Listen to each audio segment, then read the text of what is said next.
Esse é Dino, um espadachim, ou melhor, um verdadeiro espartano.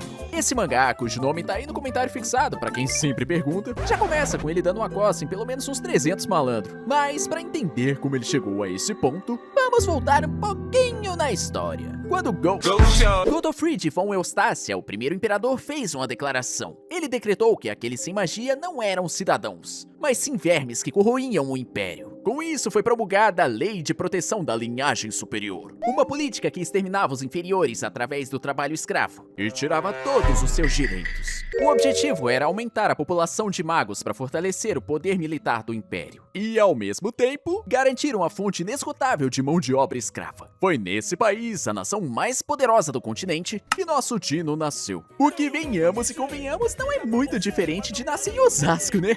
Um salve aí pro pessoal de Osasco! Quando ele se deu por gente, já estava treinando como meio médio do UFC arcaico. Sim, estamos falando do Coliseu. Sua vida era um ciclo de sofrimento sem fim. Ele acordava, era espancado um pouquinho, mas só um pouquinho. Depois ele se alimentava com um pão mofado, chegava à noite, dormia em palha e, virando o dia, tudo recomeçava novamente, com ele sendo forçado a lutar até a morte. Rotininha, ó, maneira. Mas no meio de todo aquele inferno havia uma pequena esperança. Tinha um malandro chamado Kaiser, que, por sinal, ganhou essa estátua aí.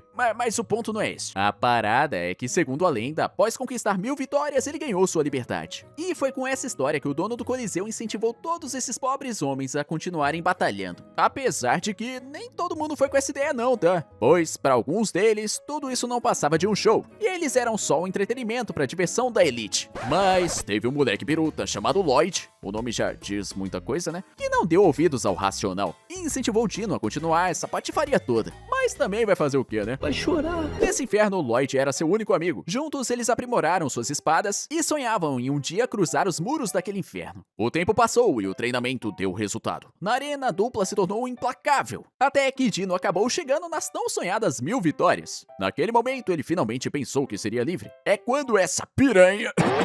Ou melhor, essa senhorita chamada Elsa... Ah, eu adoro a Elsa. E foi mal, a Tourette bateu. Mas voltando aqui, ela era simplesmente a filha do dono do Coliseu. E ela acabou revelando que a história de Kaiser era apenas uma mentira inventada por seu pai. Dito isso, ela ataca o pobre coitado com telecinese e começa a zombar dele, dizendo que lixo agitando gravetos não os torna humanos. E que mesmo com 10.000 vitórias, ele morreria como seu escravo. Em seguida, Elsa invoca sua magia de serpente e começa a apertá-lo brutalmente. O sangue dele pingava lentamente no chão de pedra. A esgrima que ele tanto treinou e aperfeiçoou no inferno da arena parecia não valer nada naquele lugar. Logo, nosso garoto acaba acorrentado na masmorra. Com um olhar doentio, ela o lembra de que ele logo faria 18 anos, a idade perfeita que escravos masculinos são castrados. Ela se aproxima do seu ouvido, sussurrando que faria questão de fazer o serviço com suas próprias mãos. Completamente quebrado por dentro, Dino apenas aceita a realidade de que escravos nasceram para morrer assim. Mas, de repente, um guarda invade o local, gritando que uma emergência estava acontecendo.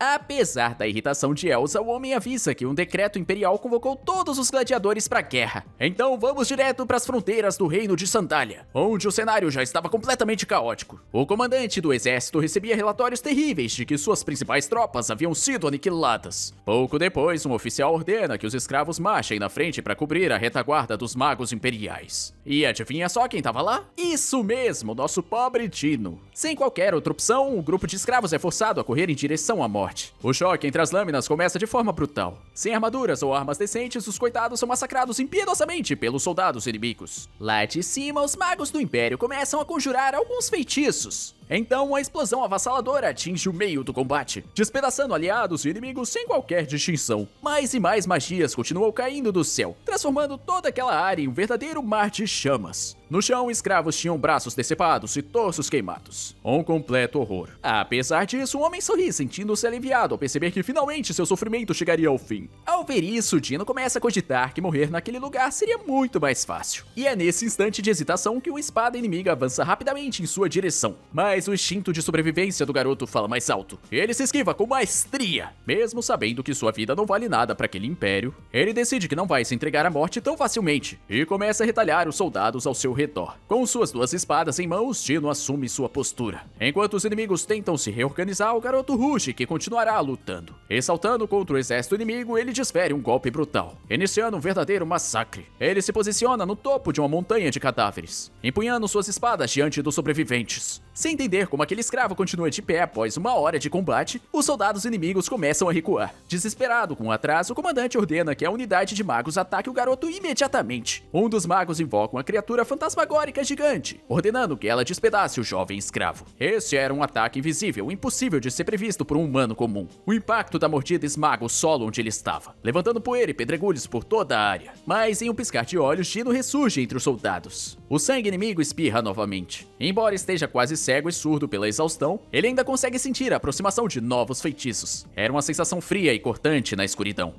Algo que ele conhecia melhor do que qualquer outra pessoa. Afinal, no Coliseu ele aprendeu que essa terrível sensação nada mais era do que a mais pura intenção de matar. Avançando como um raio, o jovem derruba cavaleiros de cavalos, fazendo os oponentes questionarem se ele tem a incrível habilidade de enxergar magia. Para ele, o objetivo era simples: escapar da morte e retribuir o ataque na mesma moeda. Mesmo com o corpo ferido, ele sussurra que não vai perder de jeito nenhum. Reunindo suas últimas forças, ele salta com suas duas espadas novamente. Os soldados ao redor tremem de pavor, sussurrando que é impossível alguém lutar daquela forma. Até mesmo um dos cavaleiros mais experientes do exército admite que a força do jovem é surpreendente. É quando uma jovem surge no local, fazendo os oficiais perguntarem o que a princesa fazia ali. Ela joga sua própria espada no chão, afirmando que não permitiria mais desperdício de vida naquele combate. Mesmo sobre os gritos de seus guardas, ela continua avançando desarmada. Com a visão turva e confusa, Dino percebe vultos se aproximando através da névoa de sangue. Já no limite de suas forças, ele estende o braço calejado para desferir o que seria seu golpe final.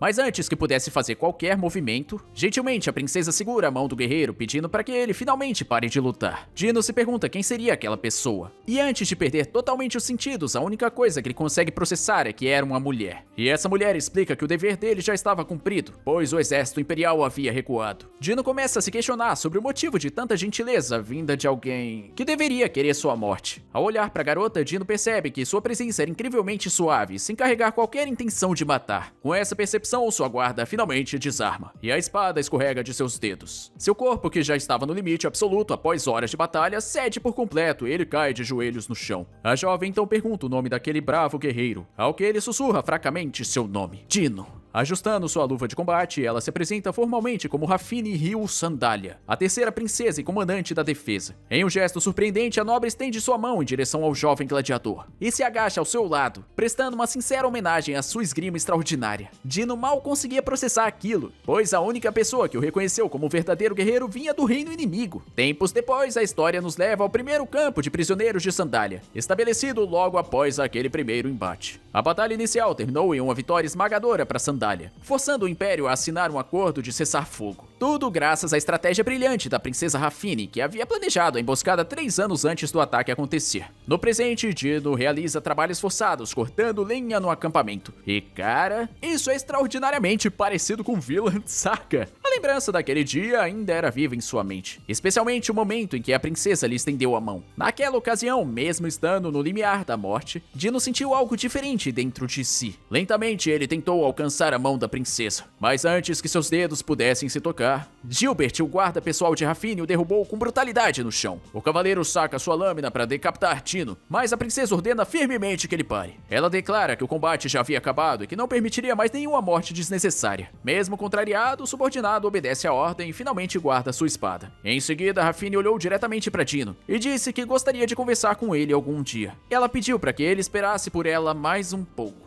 De volta ao presente, o garoto finalmente para de cortar a lenha por um instante, afinal, ninguém é de ferro, né? Ele se perguntava há quanto tempo alguém não olhava de forma tão humana e sincera para ele. De repente, Dino é atingido por um soco na nuca. Um homem exige que ele pare de ficar distraído e avisa que ainda faltava 30 árvores para cortar. Bem, esse é um dos prisioneiros mais velhos, e ele afirma que um Hellis inferior não tinha o direito de ficar de folga. Sem querer arrumar confusão, o garoto apenas se vira calmamente e pede desculpas. Enquanto ele se afasta, os outros escravos cochicham pelas costas, reclamando que ele era desagradável e não usava magia para ajudar. É quando Dino se aproxima de um tronco gigantesco e pergunta se deveria cortar aquela árvore. Mas os prisioneiros explicam que, para árvores daquele tamanho, precisavam trabalhar em 3 pessoas para terminar o serviço antes do almoço. Mas o jovem se recusa à ajuda e se posiciona firmemente, arrastando suas correntes no chão de terra. Em seguida, Dino desfere um único golpe com seu machado com uma força avassaladora e sobrenatural. Os companheiros de trabalho ficam de queixo caído ao verem o tronco despencar de uma só vez. Então Dino pergunta se restavam apenas 29. Mas os outros começam a gaguejar, dizendo que aquela única árvore já era a cota do grupo inteiro. Logo em seguida, o som de várias outras árvores desmoronando começa a ecoar por toda a floresta. Pouco tempo depois, o garoto já estava de pé ao lado de uma pilha colossal de toras de madeira perfeitamente organizadas. Impressionados com tamanha demonstração de força, os homens se reúnem ao redor dele, dizendo que aquilo não era algo humano. Mas, com toda sua humildade, Dino explica que aquilo era apenas um pouco de esgrima básica e que não era nada de especial. É quando uma voz imponente surge atrás dele. Era Johan, o supervisor do acampamento, que elogia a técnica do garoto e logo em seguida convoca todos para a fila do almoço. A refeição do dia é servida, composta por um belo pedaço de pão fresco, carne e um copo de sopa quente. Os prisioneiros comem alegremente, comentando que se acostumassem com aquela comida maravilhosa, nunca mais aceitariam rações de escravo. Sentado no chão, Dino toma sua sopa enquanto uma das cozinheiras avisa de forma simpática que ele podia repetir se quisesse. E foi aí que o garoto percebeu quão diferente aquela refeição calorosa era da comida fria do Coliseu. Nesse momento, Johan se aproxima e pergunta de forma amigável se poderia se sentar ao lado do jovem guerreiro para conversar. O supervisor revela que já ouviu os boatos sobre o gladiador que rompeu o cerco imperial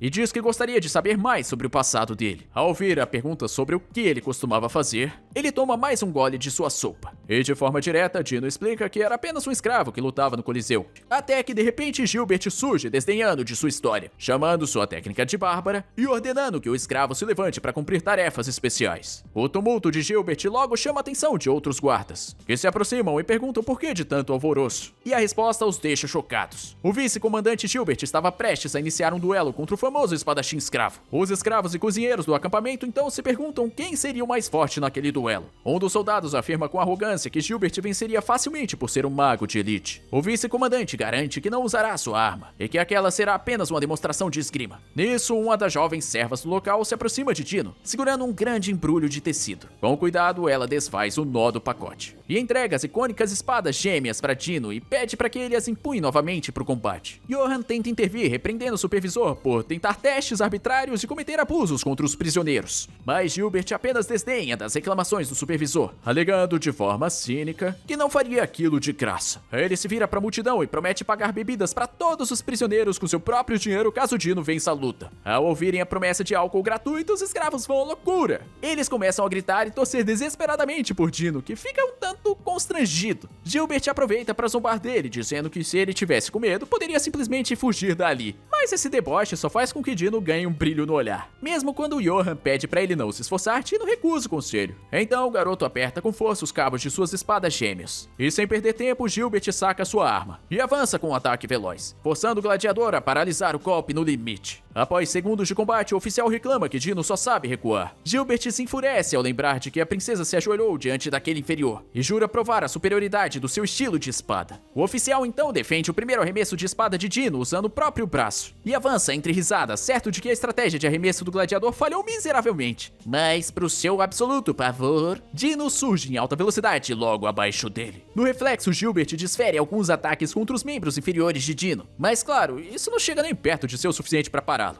Em uma fração de segundo, ele agarra Gilbert pelo colarinho, e com um movimento violento, o jovem escravo arremessa o orgulhoso vice-comandante de costas contra o chão com extrema força. Já no solo, Gilbert arregala os olhos ao perceber que a espada que ele mesmo havia rebatido estava caindo do céu em sua direção. Mas no último milésimo de segundo, Dino surge e segura o cabo da espada no ar, interrompendo a queda a centímetros de seu olho. Dino então declara calmamente que o duelo havia finalmente chegado ao fim. Assim, ele se afasta e diz que sua espada só conhece a morte, aconselhando Gilbert a treinar com outra pessoa, pois não possui técnicas para duelos. A multidão fica em absoluto silêncio, chocada ao presenciar um membro da prestigiada família eu não sei falar esse nome, perder um duelo de espadas. É quando Gilbert se levanta, perguntando como Dino poderia estar tão calmo mesmo depois de ser atingido por um ataque mágico sorrateiro. Ah, isso aqui? Pergunta ele. Dino explica friamente que, desde que uma ferida não seja fatal, ele pode se mover. E se pode se mover, ele pode matar. Aquelas palavras brutais ecoam na mente do nobre. Dino conclui que matar é a única coisa que ele sabe fazer, e por isso é a única coisa na qual ele não pode perder. E como prometido, naquela mesma noite, os prisioneiros erguem suas canecas de madeira brindando ao seu novo herói. Com Com gritos de alegria, todos celebram a vitória de Dino e a recompensa de álcool gratuito. Os homens bebem e riem até não aguentar mais, aproveitando cada gota daquela rara oportunidade de se sentirem livres. Alguns já caem bêbados no chão, enquanto outros continuam a farra. Em meio à multidão, Dino é abraçado por seus companheiros que o celebram como um verdadeiro campeão. E assim a noite cai sobre o acampamento de prisioneiros. Enquanto todos dormem, o jovem gladiador permanece sentado e acordado, perdido em seus próprios pensamentos. Ele refletia em como aquela havia sido a primeira vez em que foi elogiado por sua esgrima. Então, sua mente o leva de volta às arquibancadas lotadas do Coliseu, um lugar onde não existia gratidão ou honra. As memórias sangrentas das inúmeras batalhas mortais que travou na arena começam a ressurgir em sua cabeça. Ele se lembra do peso de sua espada manchada de sangue, uma visão que o assombrou por quase toda a vida. Naquele inferno, a única coisa que importava era o êxtase da multidão sedenta por violência e carnificina. E sua lâmina, que um dia pertenceu ao seu amigo Lloyd, era apenas uma ferramenta para satisfazer aquele desejo doentio. Dino olha para suas próprias mãos calejadas, marcadas por anos de treinamento e incontáveis mortes. E encolhido no canto do alojamento, ele se pergunta se alguém como ele, com tanto sangue nas mãos, teria o direito de sentir felicidade. No dia seguinte, o jovem lava o seu corpo sob o sol da manhã, tentando limpar não apenas a sujeira, mas também as memórias da noite anterior. Próximo dali, duas servas comentam sobre como seu corpo era viril e seu rosto inesperadamente bonito para um escravo. Bem, não demorou muito para que o boato de sua vitória sobre o instrutor de esgrima da realeza se espalhasse por todo o acampamento. As servas do acampamento então cochicham sobre quão forte ele era, desejando que ele olhasse na direção delas. E ao ouvir os sussurros, o garoto se vira e abre um sorriso tímido e desajeitado, algo que ele raramente fazia. Desde então, o jovem gladiador se tornou uma figura popular, com soldados pedindo para treinar com ele, sendo reconhecido até pelos inimigos. Sua vida como prisioneiro se transformou em uma felicidade que ele nunca imaginou ser possível. Pela primeira vez em sua vida, Dino se sentia genuinamente feliz. Mas, de repente, uma mão deformada e monstruosa agarra seu ombro. Era Gilbert, que olhava com uma expressão nada amigável.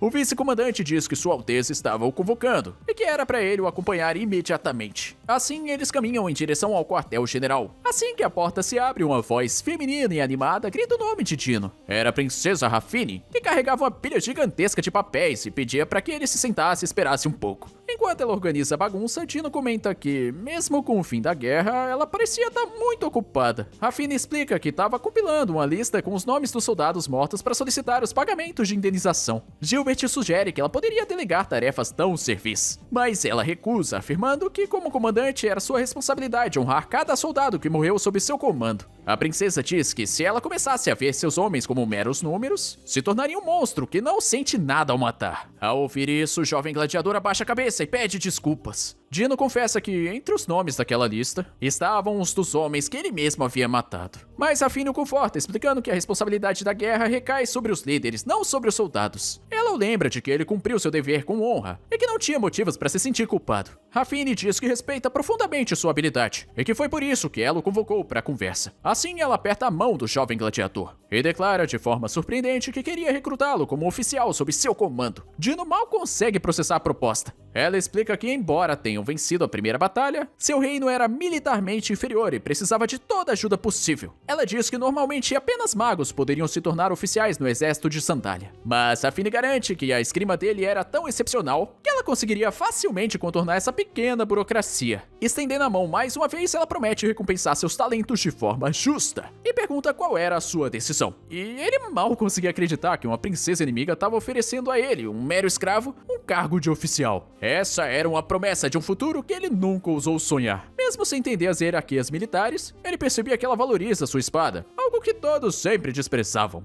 É quando a imagem de Elsa e suas palavras cruéis sobre morrer como escravo retornam à sua mente. Mas o peso de suas ações passadas e o sangue de todos que ele matou o prendiam como correntes de ossos. Com isso, o jovem gladiador abaixa a cabeça. Raffine fica um tanto surpresa e confessa que esperava que ele aceitasse a proposta imediatamente. A princesa diz que imaginava que ele agarraria qualquer chance para escapar daquele inferno de humilhação e morte. Com isso, ela o questiona sobre a contradição de temer uma recompensa, mas ao mesmo tempo se agarrar com tanto orgulho à sua espada. É quando Dino confessa que matou o seu melhor amigo. E isso é o suficiente para fazer os dois se calarem. Ele conta sobre Lloyd, seu único amigo no Coliseu, que o incentivava a lutar pelas 1000 vitórias e pela liberdade. Sua mente o leva de volta àquele dia dia terrível na arena, quando o destino forçou a lutar contra a pessoa que ele mais amava. Em lágrimas, ele se lembra de que, para sobreviver naquele inferno, apenas um gladiador podia sair vivo da arena. Ele se define como um monstro egoísta que tirou a vida não apenas de seu próprio amigo, mas de incontáveis outros, tudo por número. Dino então pergunta como ele poderia merecer a felicidade depois de tudo que fez. Assim, a princesa finalmente entende todo o motivo de sua hesitação. Mas, de forma inesperada, ela sugere que ele deixe o passado de lado e simplesmente tente ser feliz primeiro. Gilbert logo a repreende, dizendo que a frase clichê seria dizer que seu amigo gostaria de vê-lo feliz, mas ela fez exatamente o contrário disso. Rafine então grita que nunca conheceu Lloyd e que ele poderia muito bem amaldiçoá-lo do túmulo. E bem, isso deixa os dois ainda mais perplexos do que antes. Ela então se acalma e diz que apenas Dino, que conhecia seu melhor amigo, poderia responder essa pergunta. A princesa explica que uma vida sem escolhas não oferece o luxo de se encontrar, mas que ele precisava de tempo. Ela sugere que ele deveria primeiro garantir sua estabilidade e depois procurar as respostas que tanto buscava. Gilbert reclama que aquela foi a forma mais complicada possível de dizer algo simples. Rafine então diz que, embora não possa falar por seu amigo, ela sabe de uma coisa. E com isso afasta a franja do rosto de Dino, comentando sobre como ele escondia um rosto tão bonito. Rafine afirma que nenhum monstro de verdade agonizaria com a questão de merecer ou não a felicidade. Ela o encara nos olhos e diz que, na verdade, ele era dolorosamente humano. Com isso, as lágrimas começam a escorrer pelo rosto de Dino, e ele gagueja que um escravo como ele não merecia a atenção dela. Era um desabafo. O jovem grita que nunca imaginou que pessoas como ela pudessem existir nesse mundo. A imagem dela estendendo a mão para ele no meio do campo de batalha retorna sua mente como um anjo descendo do céu. Naquele instante, ele decide que, se tivesse a chance, se tornaria a espada daquela que o encontrou em seu inferno pessoal. Curvando sobre o sofá, o gladiador sussurra um "perdoe-me". Assim, Dino finalmente toma coragem e diz as palavras que mudariam seu destino. Enquanto isso, uma jovem de cabelos loiros se aproxima do acampamento, trazendo uma carroça cheia de suprimentos. Ao lado dela, um velho cocheiro garante que o irmão dela, Gilbert, certamente elogiaria sua atitude atenciosa. Mas o velho, de repente, para de falar, pois ao chegarem na entrada, eles se deparam com um alvoroço, com pessoas gritando e correndo. Ao ver eles chegando, Johan logo chama por Lady Iris. A jovem então pergunta o que estava acontecendo, e a serva explica que os prisioneiros desmaiaram todos de uma vez. De repente, Dino começa a cuspir um líquido negro e espesso. Na verdade era só o sangue dele, mas tá ligado, né? Mangá preto e branco. A princesa e Gilbert o seguram enquanto ele desaba no chão. O jovem gladiador agoniza no chão da sala com sangue escorrendo de seus olhos, nariz e boca. Um soldado invade a sala avisando que a situação era terrível e que mais prisioneiros estavam desmaiando. Os escravos nos campos de batalha também estavam entrando em colapso. Sem pensar duas vezes, a princesa corre para a enfermaria para entender melhor a situação. O local estava lotado de corpos, com médicos e enfermeiras tentando desesperadamente salvar os prisioneiros. Rafine chama por Iris, que explica que aquilo não era magia, mas sim uma maldição que corroía a mente e o corpo. É quando um dos prisioneiros mais velhos revela a verdade, confirmando que todos os inferiores recebiam a maldição ao serem convocados. Com um sorriso doentio, ele explica que eles pensaram que poderiam conquistar os inferiores com bom tratamento, mas que estavam redondamente enganados. Esse maluco tá só bêbado, tá?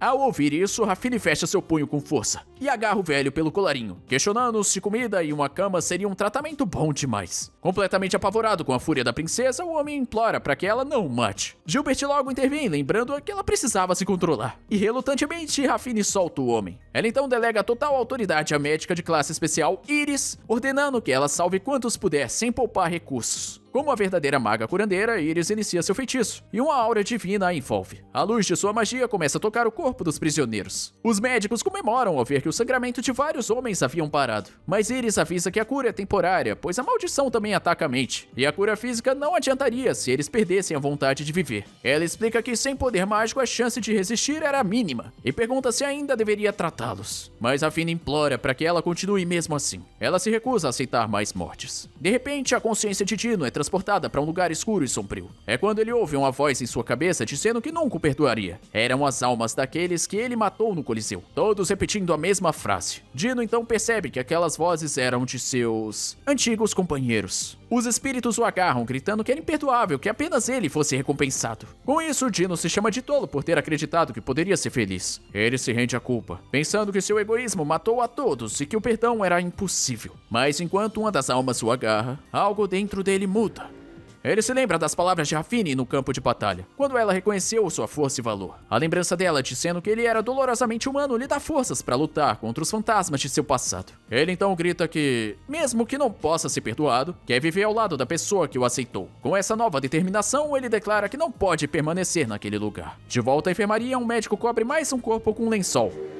confirmando mais uma morte. Vários outros corpos já estavam enfileirados, e a situação parecia sem esperança. Johan lamenta, pensando que era impossível alguém sem magia quebrar uma maldição. Mas ao se aproximar de um dos corpos, ele percebe que um deles ainda estava vivo. Era Dino, que gemia, mas se recusava a sucumbir. Rafine, Gilbert e Iris então se reúnem ao redor do corpo dele, tentando desesperadamente encontrar uma forma de ajudá-lo. Em pânico, a curandeira diz que a hemorragia não para, e que suas magias de cura não estão surtindo efeito. Ela explica que apenas a incrível força de vontade do garoto o mantém vivo, mas que, nesse ritmo, ele sangraria até a morte. Desesperada, ela pergunta se ainda não identificaram seu tipo sanguíneo, até que um médico grita que era YAP. É meio diferente do mundo real da gente, tá bom, pessoal? Os outros médicos ficam chocados ao saber que era um tipo sanguíneo extremamente raro, o que tornava uma transfusão impossível. Mas, de repente, Gilbert corta o próprio braço com uma adaga e oferece seu sangue, dizendo que era apenas para devolver o favor que Dino fez no duelo. Ignorando os ferimentos, ele ordena que Iris inicie a transfusão imediatamente. A princesa então segura a mão de Dino, implorando para que ele não desista. Dentro da mente do garoto, uma luz de esperança brilha, mas as almas o agarram e o puxam, tentando arrastá-lo para a escuridão eterna. Porém, dessa vez, Dino luta com todas as suas forças, se recusando a ser levado. É quando uma figura sombria surge, e para o seu completo horror, era o fantasma de Lloyd. A aparição o acusa, dizendo que ele não tem o direito de ser o único feliz depois de tê-lo deixado naquele lugar frio e escuro. Erguendo uma espada, o falso Lloyd o convida para se juntar a ele na morte. Ao encarar seu amigo, Dino começa a se lembrar de como tudo aconteceu. Naquele dia terrível, Elsa gritava para que ele matasse seu único amigo. As lágrimas escorriam por seu rosto enquanto ele era forçado a erguer a lâmina para dar o golpe final. Mas Lloyd pedia para ele não fazer aquela cara, pois como gladiadores eles sabiam que aquele dia chegaria. Em meio ao choro, Dino dizia que Lloyd era tudo que ele tinha. Ao ouvir isso, Lloyd dizia que Dino era gentil demais. Ele então pediu para que, se Dino se sentisse culpado, levasse sua espada consigo. Era um pedido para que ele o levasse junto, pro céu livre que existia além das cercas da arena. O último desejo de seu amigo era que Dino o levasse consigo em sua jornada através de sua lâmina. De volta à sua mente, Dino desfere um corte no meio dessa aparição. Afinal, ele sabia bem como o verdadeiro Lloyd era. Ele grita que seu amigo jamais diria palavras tão cruéis e egoístas. Com toda sua alma, Dino ruge que aquele espírito era uma farsa, e assim o falso Lloyd se desfaz. Em seguida, Dino se recompõe, e os outros espíritos continuam a atacá-lo. É quando a figura de luz surge, e a verdadeira alma de Lloyd aparece, afastando os outros fantasmas. Entretanto, uma criatura, personificação da maldição, se revela como um monstro imenso e assustador, nascido do desespero do Coliseu. Assim, com o espírito de Lloyd ao seu lado, Dino diz que eles irão juntos, e promete ver até onde eles podem chegar com a espada que treinaram juntos. Eu repeti a mesma palavra duas vezes, puta merda, foi mal aí, rapaziada. Assim, Dino avança e seu golpe começa a estilhaçar a carcaça óssea do monstro. Ele jura que vai cravar a força deles naquele mundo, destruindo de vez as correntes de seu passado. De volta ao mundo real, Dino abre lentamente os olhos. Sua visão tá turva, e ele mal consegue distinguir as formas ao seu redor. Aos poucos, o rosto de Iris entra em foco, e ele sussurra fracamente o nome da princesa. Rafine segura sua mão com força, e com um sorriso chama seu nome. Iris então confirma que o pulso e a respiração dele estão estáveis, e que a maldição finalmente se dissipou. Gilbert, exausto e pálido pela perca de sangue, finalmente respira ao ver que seu sacrifício não foi em vão. Ainda segurando sua mão, Rafine diz que ele realmente conseguiu voltar. Os médicos pedem para ele descansar e não se esforçar, mas Dino se recusa a ficar quieto. Ele se apoia nos braços de Rafine, insistindo que precisa dizer algo naquele exato momento. Com suas últimas forças, ele segura a mão dela, e olhando nos olhos dela, ele finalmente aceita a oferta, e pede para que ela o faça a sua espada. A mente de Rafine então é inundada pelas memórias da guerra brutal, do sacrifício e das pedras que ela teve que suportar como comandante. Com uma lágrima escorrendo pelo rosto, ela agradece e diz que ser escolhida por ele é seu orgulho, jurando que ele nunca se arrependerá daquela decisão. E assim o encontro entre o espadachim prisioneiro e a princesa de uma nação abençoada marca o início de uma nova lenda. E rapaziada, eu vou parar por aqui por enquanto, porque é só o que eu consigo gravar até agora.